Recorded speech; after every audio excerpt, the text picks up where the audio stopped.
Hey guys, what's going on? Dace here, and welcome back. This is part 2 of what will be 3 parts of just sitting back with you all and chatting while we watch Azure Striker Gunvolt on Nintendo Switch. Super into this game, and so glad I finally made the choice to get around to it. So anyway, like last time, we're just gonna be chatting about the game, just highlights, things like that, stuff I like about it, and just having a nice relaxing time.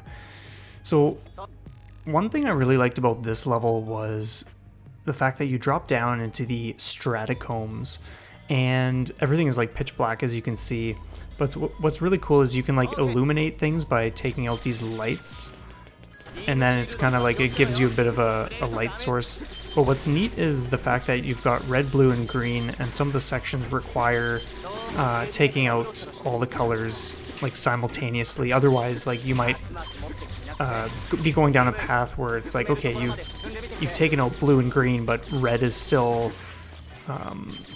locking you out essentially, and so it's like you got to search for these, and yeah, it was just neat. Like. And later on, at the end of the game, if you do the true end boss and all that, you can get like these gauntlet levels, which are just like a mix and match of different normal levels, sort of, but with just different variations too.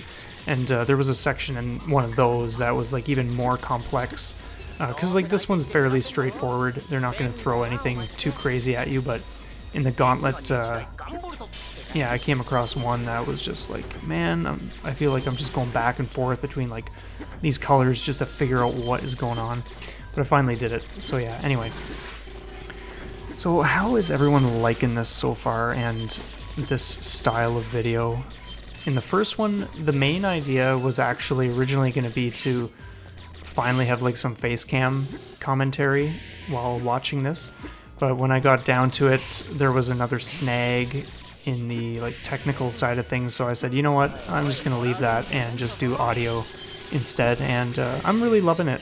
Like I said last episode, it's nice to not focus so much on talking while playing, just to have that split focus, which happens of course, but it's really neat and refreshing, just to be able to kind of like sit back and enjoy the show with you guys as well while chatting. It's actually been really inspiring. So there's probably going to be more of that stuff coming for sure, depending on the type of game. So anyway, yeah, as the level progresses, you just go up against the same types of dudes that you see in other levels, but there are of course some additional, like new additions. You probably saw the guy hanging from the web, and then some of the other ones that like jump, and then you got these light bearing drones which kind of like illuminate the way when you hit them with the flash field. So yeah, again, like just different ideas thrown into each level, which just keeps things fresh and interesting and engaging, because it's not like if you were going through like an old style game where everything's the same. It's like, okay, like you know what to do, you know the same enemies you see all the time in every other stage. But in this one, it's just like you're still seeing new things, you're still adjusting to new things, and that just really keeps it so that you're constantly on your guard, and you're just thinking more about like, okay, what do I do now that I'm facing a new situation, like all that kind of stuff. So yeah, just really cool. I love this game. Oh man, I swear, I have one thing left to do from the final unlocks that I mentioned show up after the true secret boss, and that is like the boss rush, where you go, as far as I know, you go through every single boss in the game, and so that to me is like so my kind of thing. I'm really pumped. So as you can see here, I wasn't exactly figuring out, like at this point, I wasn't sure what to do, but then I was like, okay, you've just got to do them simultaneously, so.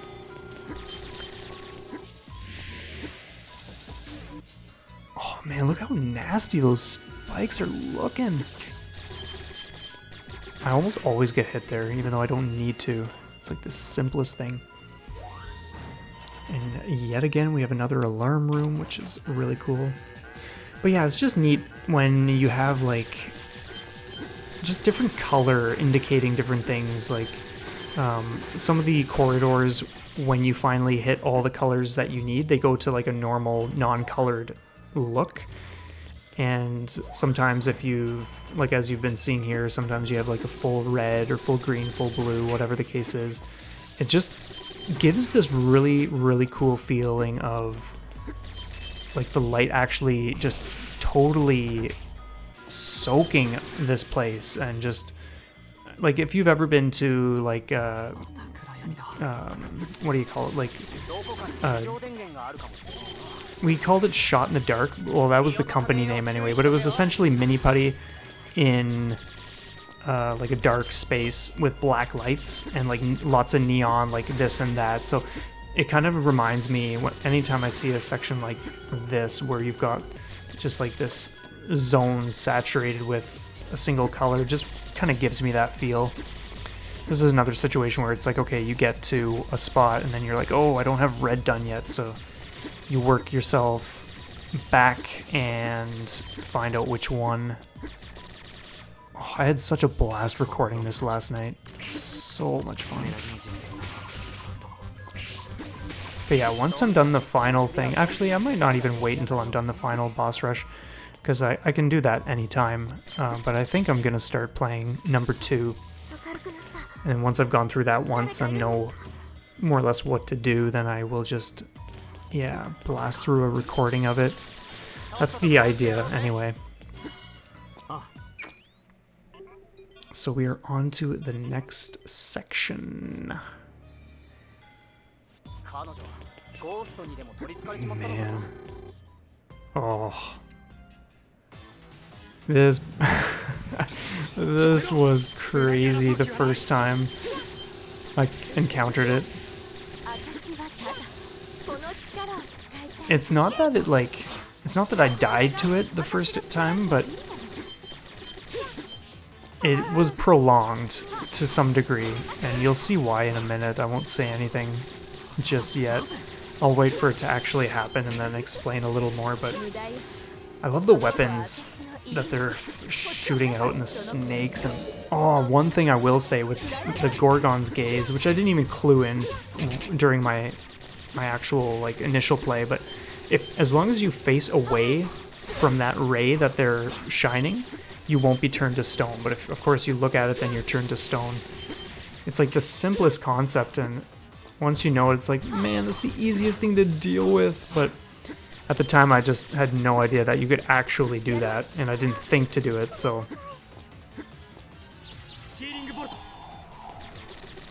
Okay, so we're getting close to one of them being taken out. Oh man, oh man.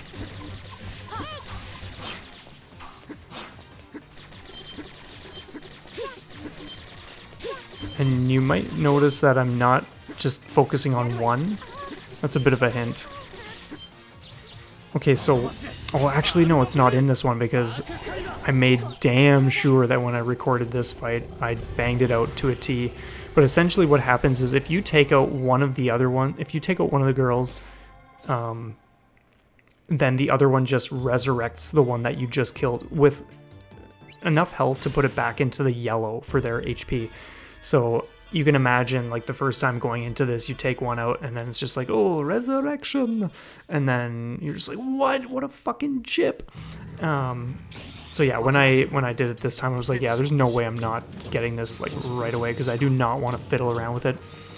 But anyway, later on, I think in episode 3, if I'm not mistaken, we'll see a section where we fight them again, except this time there's a third girl who's like attacking, and she can resurrect both of them and like do all this like whatever stuff that she does. So that got a little bit hairy. I'm actually so pumped for when we get to that part of the episode, because like I was playing sloppy, of course, because I'm just like rushing to get through the game essentially, but I was like so close to dying, like for a huge section of the fight.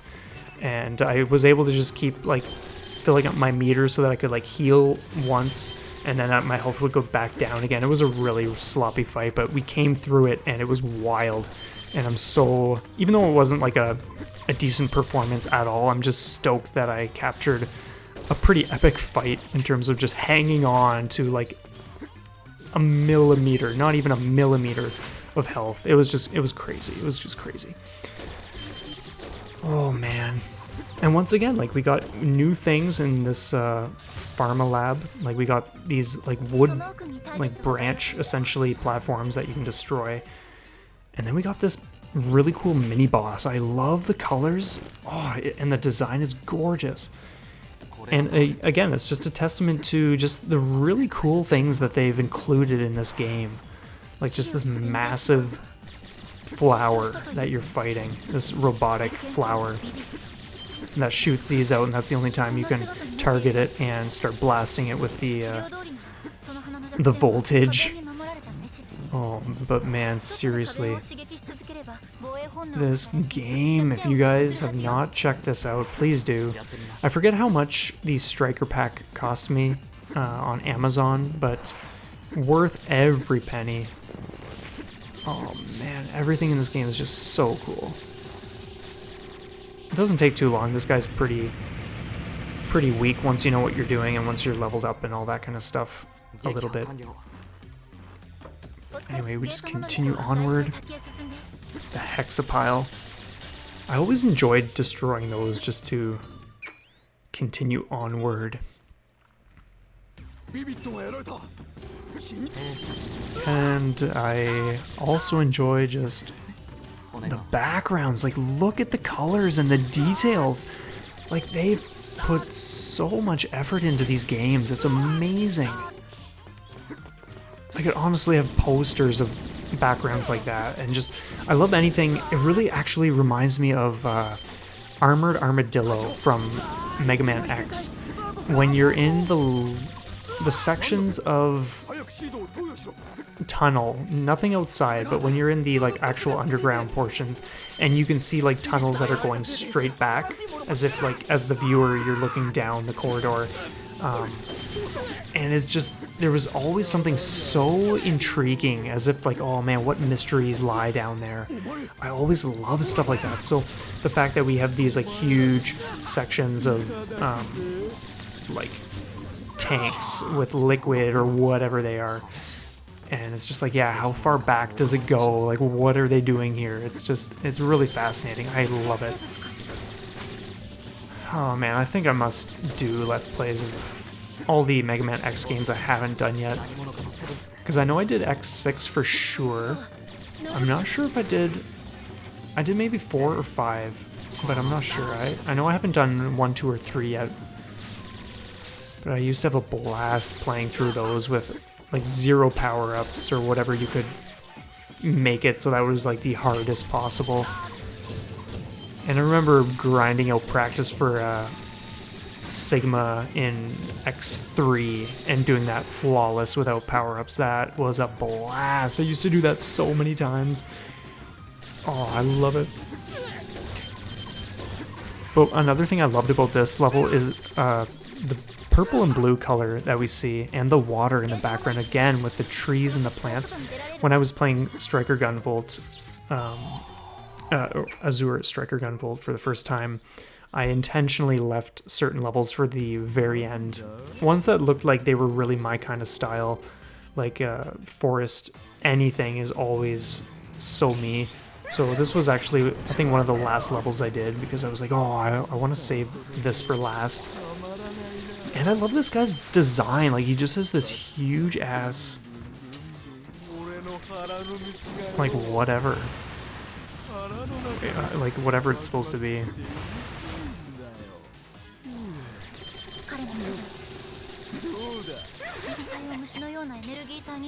So cool. Yeah, honestly, the boss designs and the way they attack and just everything they have at their disposal is just so awesome. We got sirens in the background.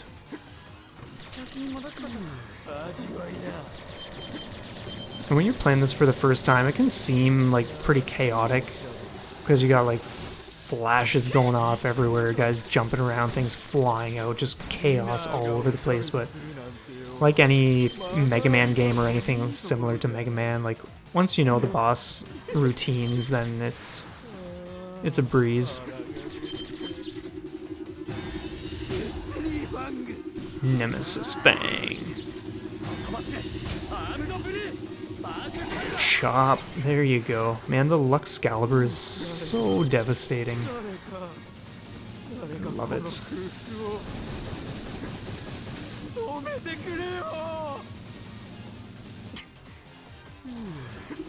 Yeah.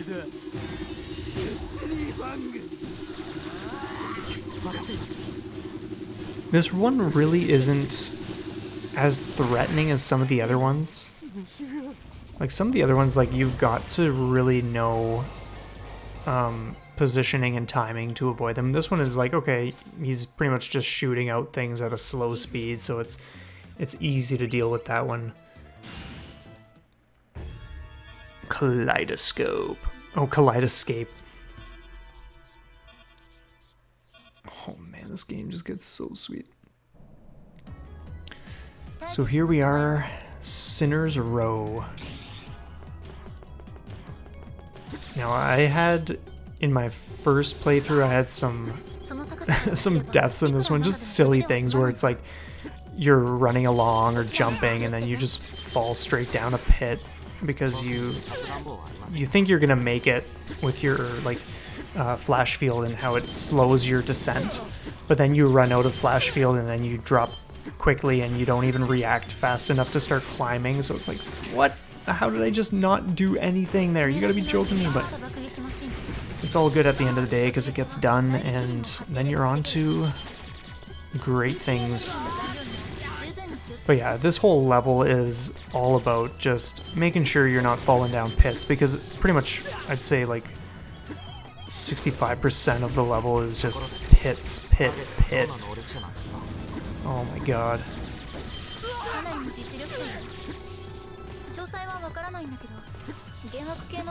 But again, like, even though I'm not super crazy about the background in this one, again, it's interesting enough because it's like just a cityscape and soft colors, just neat to look at and just see what they came up with. I can only imagine what number 2 is going to look like and just what bosses we're going to go up against, all that kind of stuff. It's going to be so good. And Dr. Wily is making an appearance. Oh man.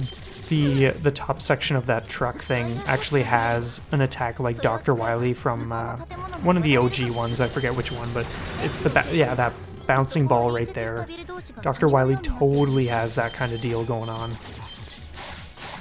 And even just like these like wires that you can activate and use as platforms, that's so cool.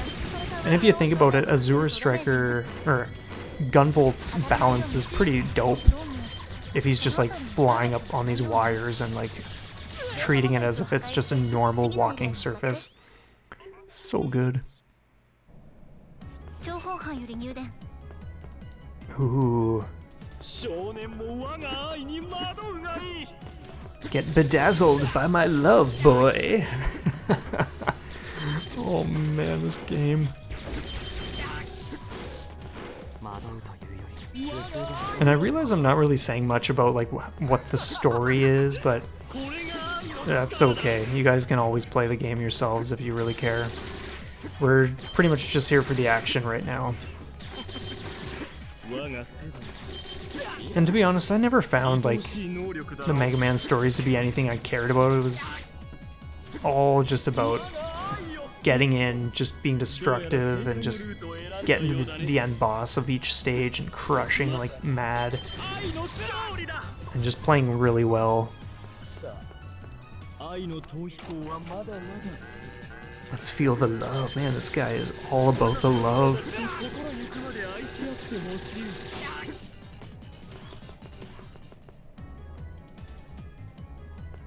But there's some trippy parts coming up very soon. When we enter It's not yet, but it's really close, and it's another thing. Like I said, the game just has an amazing mix of like just refreshing things thrown into the mix. Not necessarily things that haven't been done before, but because they packed so much into this, it just makes this game that much more dope. So we got some upside down sections, that's what I was talking about, where it's like you're just going back over areas and platform jumping. If you've never done anything like this before, then this would probably be super trippy. I've definitely played enough games where there's like anti-gravity or whatever the case is, or reverse gravity. So it didn't pose much of an issue, but there was one or two times where I fumbled something and just fell down a pit when I didn't need to. Like literally right before the end.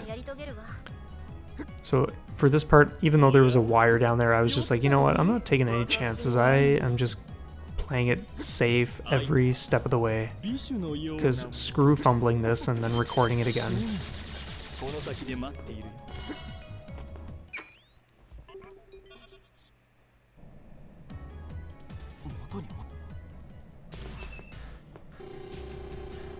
So anyway, this guy here with the hood is like hunting down the other peeps, and I have no idea what he's trying to accomplish, but he thinks he's tough or some shit. So if you get hit by his little like pistol shot, not that one, but the first one, this one right here, that depletes your energy or whatever it is that allows you to use like charge and your double jumps and that kind of stuff. So ideally you don't want to be hit by that. You want to kind of just go over and then jump out of the way when he does the dash. But as far as I know, he's probably like absorbing the attack powers of the other bosses or something, and that's why he has pretty much every weapon in his arsenal to use against you. But it's not actually a difficult fight, it's pretty straightforward stuff.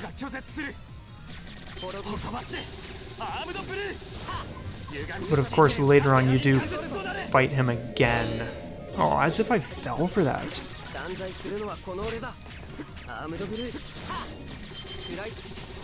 Man, you feel so naked when you're used to having double jump, but you do one little thing and you're out of energy, and you can just do the regular and that's it. Oh man, it's crazy.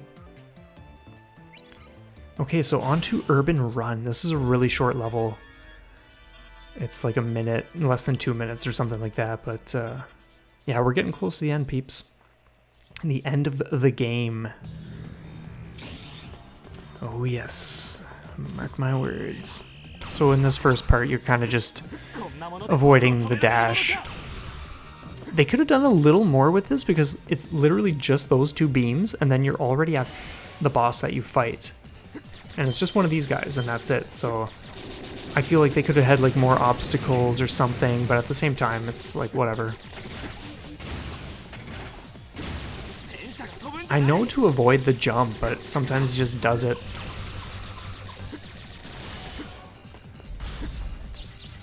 But I use this level to level up a few times because it's like one I could do in about 30 seconds or something, and I was just able to get experience that way by repeating it over and over. Oh, but anyway, peeps, that is actually going to wrap up this episode. Thank you so much for being here. Yeah, we'll see you in the next one. And yeah, let me know what you think down below, and have a stellar day, my friends. Take care.